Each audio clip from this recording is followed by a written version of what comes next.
Now, for my part, the history of AI. Now, first things first, AI have three kinds. The narrow AI, which is only designed and trained for a single specific task. For example, image recognition, language translation.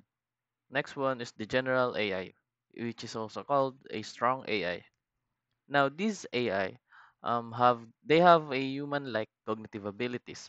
They are able to understand um, questions and perform intellectual tasks that a human can. The great example of this are ChatGPT, Claude, and many more modern day AI. Next one is the super AI that surpasses the human intelligence.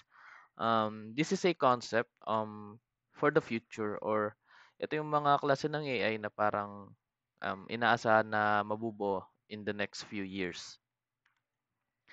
In the early foundation ng AI, sa 4th century BC, nagsimula syempre ang lahat sa formal logic para sa basic reasoning. Then next is yung sa 1830s kay Charles Babbage, dinesign naman niya yung analytical engine. Mechanical computer siya, so in short, walang ginagamit na electricity. Yung analytical engine daw, supposedly, kaya nitong mag-perform ng mga calculation as well as meron din tong built-in memory. Next one is kay Alan Turing sa 1936, yung Turing machine niya. Ngayon, itong Turing machine na to is nagamit to sa previous World War kung saan nade-decipher niya yung mga code na sinasend ng mga German sa isa't isa gamit itong Turing machine. Next one is yung sa 1950, inintroduce niya yung Turing test, which is ano lang siya, parang method lang siya para malaman ba natin kung yung machine ba is nag-exhibit siya ng human-like intelligence. So the test is simple. Bale, ang pinaka-aim lang nito is kailangan imimic ng AI or ng machine yung way ng pakikipag-converse ng isang tao. Now, ang mangyayari sa test is merong isang machine, then isang human participant, and merong isang observer. Ngayon, hindi alam ng observer whether kung sino ba yung AI sa dalawang yon. Mag-uusap ang dalawang machine, I mean ang dalawang participant, and after the conversation, i-judge ngayon ng observer kung sino yung machine or sino yung human. Ngayon, kapag nakasurvive yung machine doon, na hindi siya na-distinguish as a machine, the machine will then pass the Turing test. Now, may controversy regarding this because hindi naman daw na what do you call this? Hindi naman ito nasusukat yung ability ng machine kung meron ba talaga siyang human-like intelligence. Rather, um, ang natetest lang daw nitong Turing test na to is yung ability ng machine to mimic human speech, which is ibang-iba siya compared sa human intelligence. Now, the birth of AI, 1950s to 1970. First is yung Dartmouth Conference. Ito yung birth ng AI. Sila John McCarthy, Marvin Minsky, Nathaniel Rochester, and Claude Shannon. Now, na-define nila yung AI as a study para gumawa ng mga machine na kayang mag-simulate ng human intelligence rather than yung kanina, human speech lang yung kaya. Now, the Dartmouth Conference, ito na yung birth ng AI. Parang dito na nag-start. Uh, Frank Roosevelt, uh, Frank Rosenblatt developed perceptron, yung early neural model. Like yung parang minimimic niya yung train of thought ng isang human. Next is yung kay Joseph Weizenbaum. Kinrate naman niya yung Eliza. Ito yung chatbot na nagmimimic ng human conversation. Ngayon, ang ginagawa lang ng chatbot na to, hindi niya talaga kaya, what do you call this, mag-generate ng mga panibagong thoughts. Rather than, itong mga sinasabi niya is mga perimeters lang to na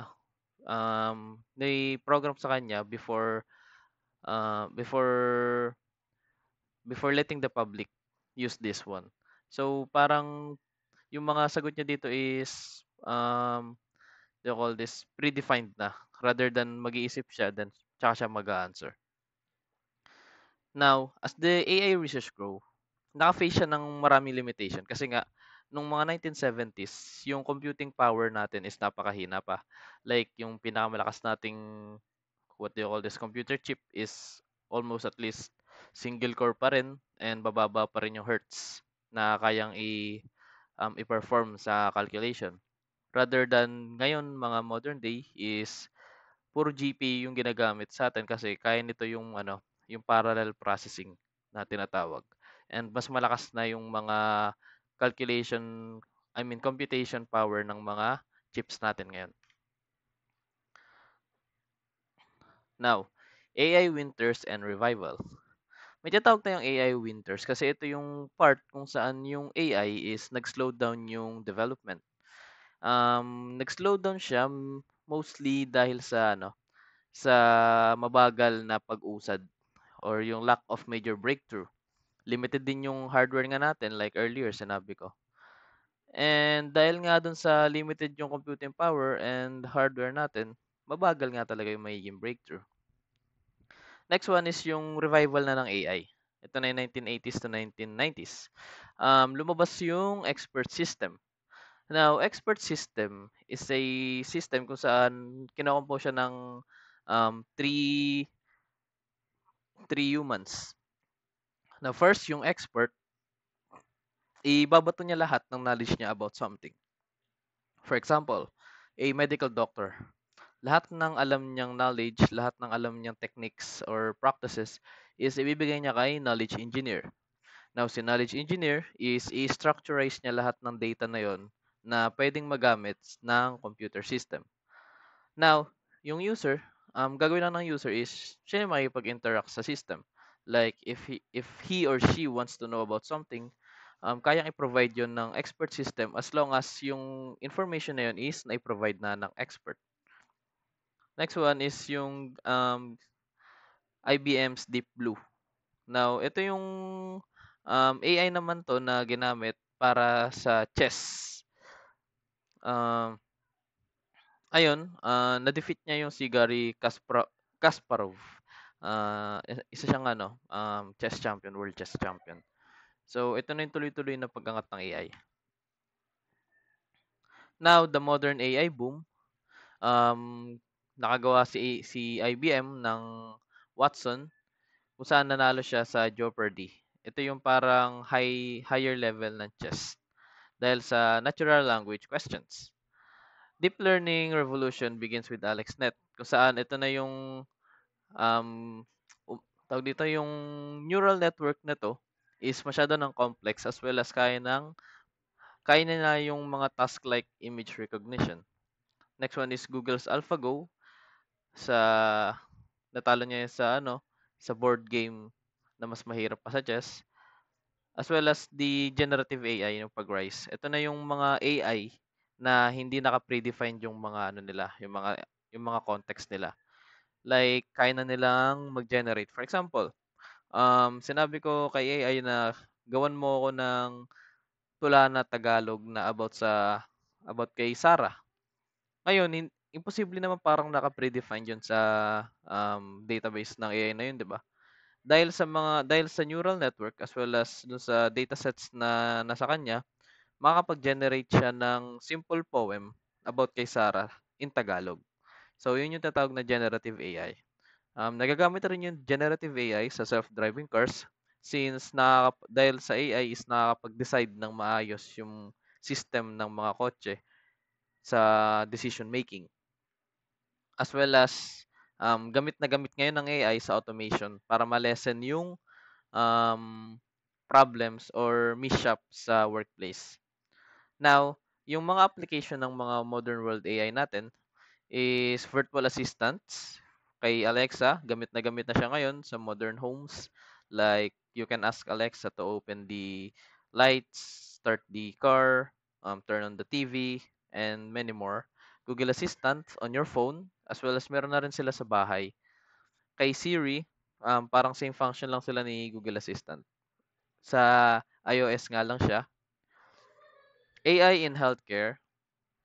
Ngayon, maraming AI model ang nade-develop na kayang mag-predict ng mga diseases. Um, Through machine learning and vast datasets, kaya ng AI na i-predict yung magiging sakit mo depending sa mga sintomas mo. Bukod dun, kaya na rin nila yung for example makapag-recognize ng mga cancer cells just by looking at the X-ray images and many more.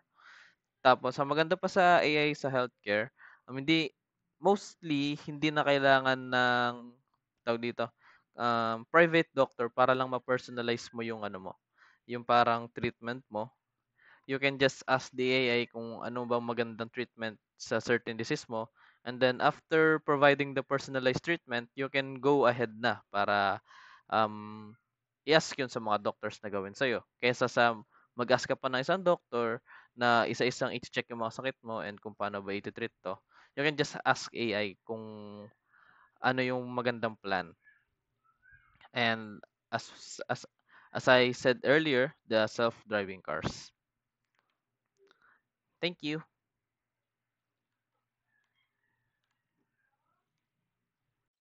So for now, we are going to tackle about the current trends of artificial intelligence.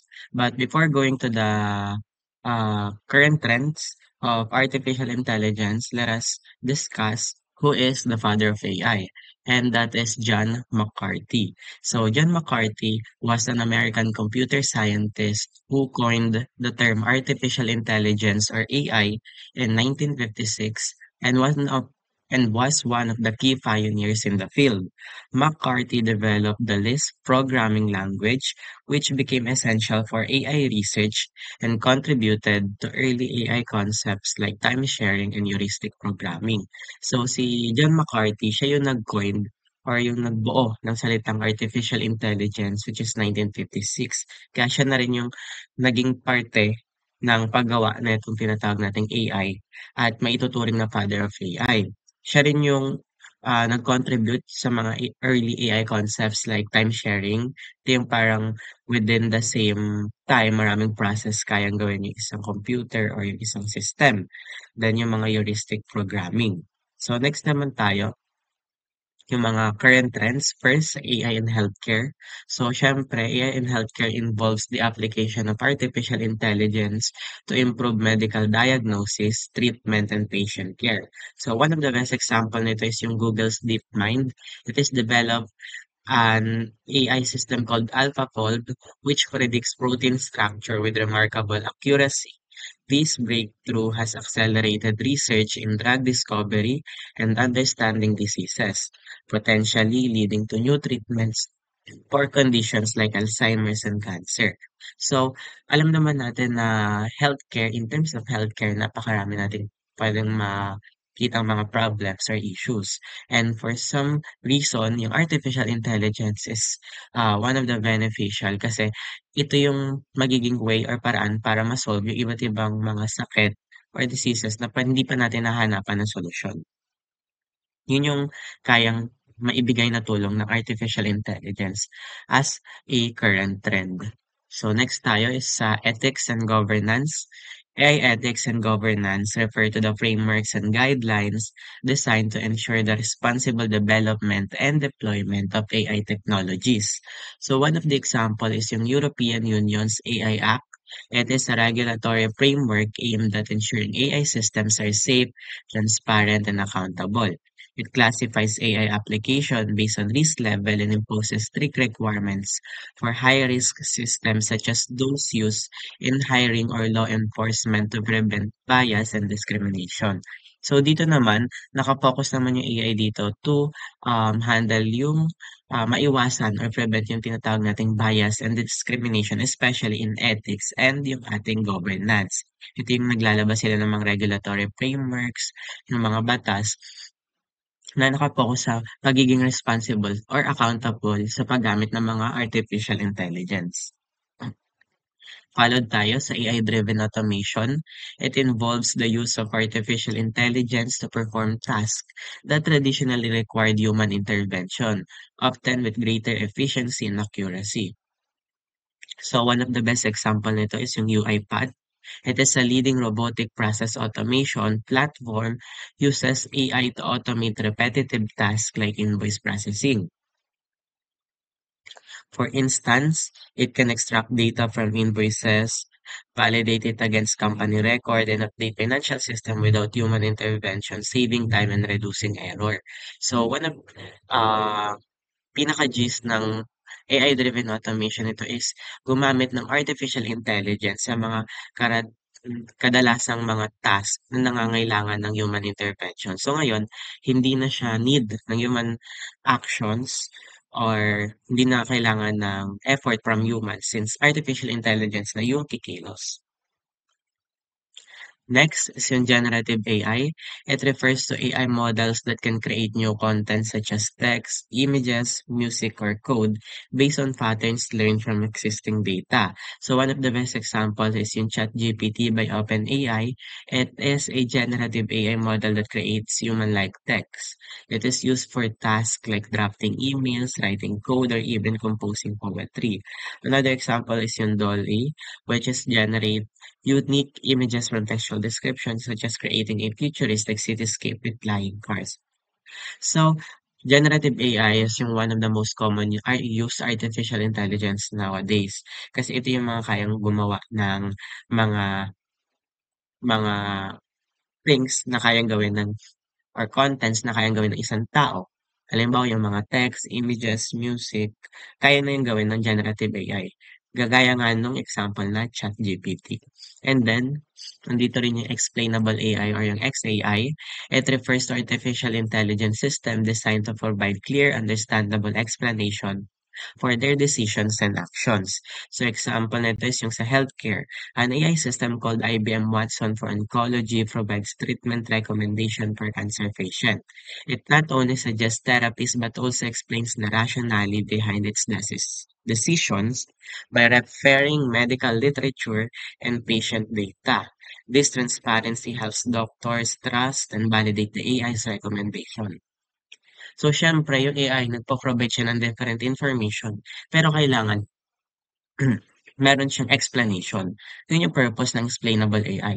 Nagpo-provide siya ng clear explanation kung saan niya kinukuha yung mga decisions and actions na yun. Kaya nagiging understandable at valid yung mga data na binibigay. So, yun lang yung mga na-topic natin or na-discuss natin sa current trends. So, next naman tayo is i-discuss naman yung ating future trends ng artificial intelligence. So moving on the future trends of artificial intelligence. So first we have super intelligent AI. Experts predict that AI systems could soon surpass human intelligence in numerous domains. Dario Amodei, CEO of AR startup Anthropic, predicts that super intelligent AI capable of outperforming humans in most fields. This development holds the potential to revolutionize industries by automating complex tasks and driving innovation. So dito, sinasabi lang dito na in the future, mas malalamangan na ng mga AI yung mga tao in most fields. So bakit? Kasi mas na-automate na yung mga complex task and mas mabilis matapos yung mga complex task kapag ginawa ng AI compare sa mga tao. So ano nga ba yung mga fields na to? So for example, in science and research, AI can accelerate discoveries in physics, chemistry, and medicine. So for example, AI-driven drug discovery. So next naman sa finance, AI can analyze markets and optimize trading strategies faster than humans. So example nito is yung algorithmic trading. Next field is healthcare. AI can diagnose diseases and suggest treatments with greater accuracy. So for example, yung mga AI detecting cancer and in medical imaging. So may nag-exist na dito na kasama na to sa current trends natin. Next is the software development. AI can generate and optimize code more efficiently. For example, GitHub Copilot assisting programmers. So, Copilot helping siya for debugging and mas napapabilis natin yung pagde-debugging, yung pagko-code through AI detecting, AI assisting Copilot. So next, the creativity and art.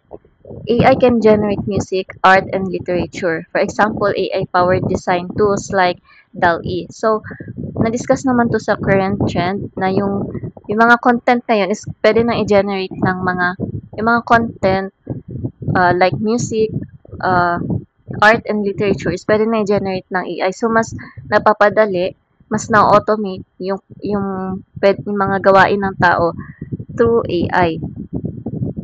So, next field is the cybersecurity. So, AI can detect and prevent cyber threats faster than human analysts. So, for example, yung mga AI-driven threat detection systems. So, paano nga ba nag-work dito yung AI? So, halimbawa, minomonitor ng AI yung traffic ng isang network. Tapos, kapag may unusual traffic na-detect siya, ifa-flag niya yon as threat. So, by that, automatic na rin niyang na-detect yung threat and mas faster than humans. So next is the AI agents in daily life. AI agents are poised to become integral to our daily routines, acting as personalized digital assistants that manage tasks such as research, reservations, and purchases. Companies like OpenAI, Google, and Anthropic are developing AI agents capable of navigating the web and performing actions independently, potentially transforming the way we interact with digital content and services. So, AI agents help users buy products by automating shopping processes. So, in the future, pwede na rin ma-automate yung uh, pag-order. Kasi ngayon pa nga lang, uso na yung mga e-commerce. Kasi mas napapadali nga yung pagbili natin through online. From from finding the best deals to completing transactions, they act like personalized shopping assistants, handling tasks efficiently based on user preferences. So dito, katulad halimbawa ng placing orders automatically, yung AI can complete purchase based on user instructions or previous buying habits. For example, yung Amazon's Alexa can order groceries when a user runs low on essentials. And another example is Google's Shopping AI. So, nag-exist na tong mga to, I think. And in the future, mas pwede pang dumami yung mga gantong agents. Google's Shopping AI suggests the cheapest option for a product across different retailers. So, dito naman nagsasuggest siya ng mga cheapest option na mga product. So, next is the AI development approaches. The competitive landscape of AI development has sparked concerns about the prioritization of safety and ethical considerations. A 6-year project involving the board game Intelligence Rising simulates AI development scenarios, highlighting that competitive pressures may lead to the adoption of unsafe technologies. This underscores the need for a balanced approach that emphasizes both innovation and responsibility. So dito, Intelligence Rising is a project or simulation project that helps researchers and policymakers understand how AI is developed in competitive world. It works like a board game, showing how companies and countries race to build AI and the risks that come with rushing process. So, dito naman, board game na simulation siya na pinapakita dito kung paano nagko-compete yung mga companies and countries sa paggawa ng AI kasi marami ng companies ng AI and nagpapaunan sila ng gumawa ng ganon. So in the future, mas dumadami pa yung magde-develop ng AI and mas madami yung competition. And by that, magtataas din yung risk kasi bakit and saan, paano. So mag-increase yung risk ng AI kasi mamadaliin ngayon ng mga countries or companies yung paggawa ng AI. Kasi paunahan na yun eh. Kung sinong unang mag-release ng ganito, mas siya yung gagamitin. But, nako-compromise yung security and yung safety. So, it shows how competition affects AI development. When companies compete, they may focus more on being the first to to release AI rather than making it safe. The simulation helps experts see how decisions are made under pressure. It also highlights the danger of unsafe AI. If AI is released too quickly, it might have mistakes. So, pwede magkaroon ng mistakes, ng biases, and security problems kasi nga minadali yung paggawa. The project encourages, so itong intelligence rising, it encourages companies to take their time and follow safety guidelines. So next is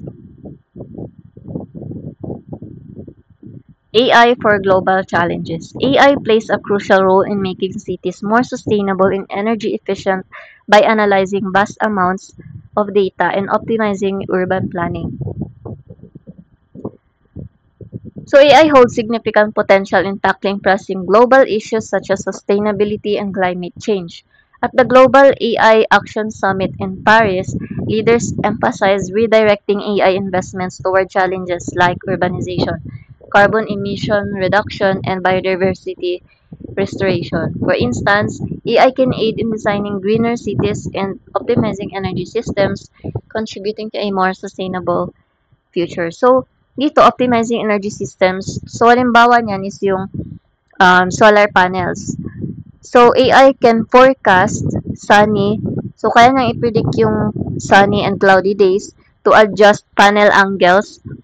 And another example is wind turbines. So, AI can predict wind speeds and adjust blade angles to generate the most power while preventing damage.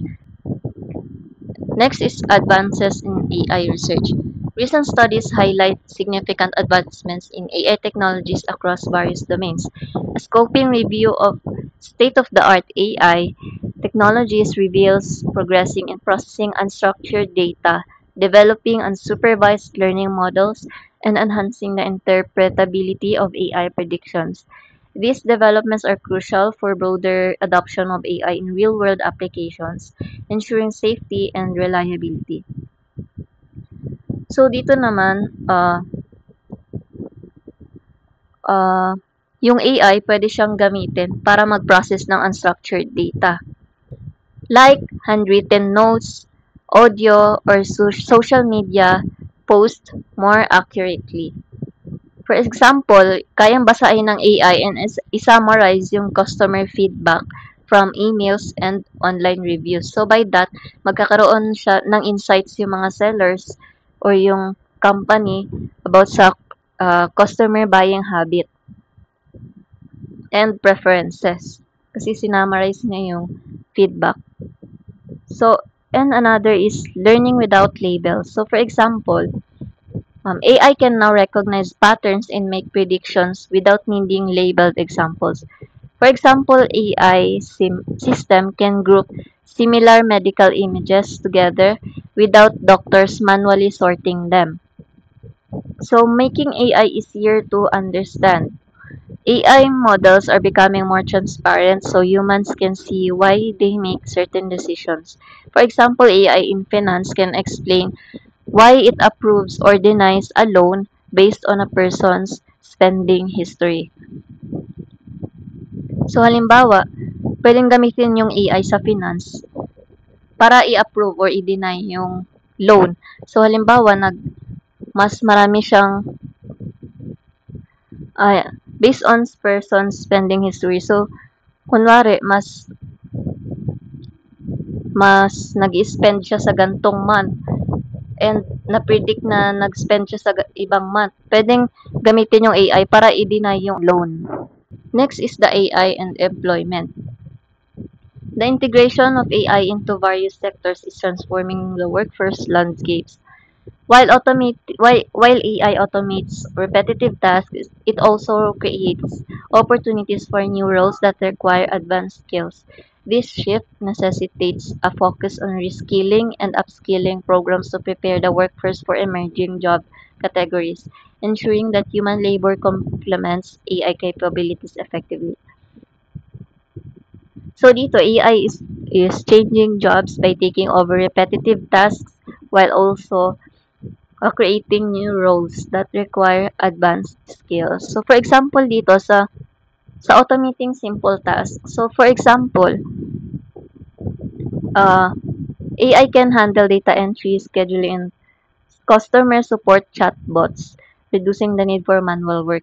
So sa mga e-commerce, 'di ba may mga chatbot doon na pwedeng itanong natin about sa mga product. So yung AI is ginagamit na yung AI para i-automate yung answer. So may mga naka-program na doon na possible answers and questions na ibibigay sa mga customers para hindi pa ulit-ulit yung pag-answer. So at the same time, so so dito sinasabi na nare-replace ng AI nare-replace ng AI yung humans by automating tasks. Pero at the same time, nagka-create siya or nag-open siya ng jobs para sa mga tao.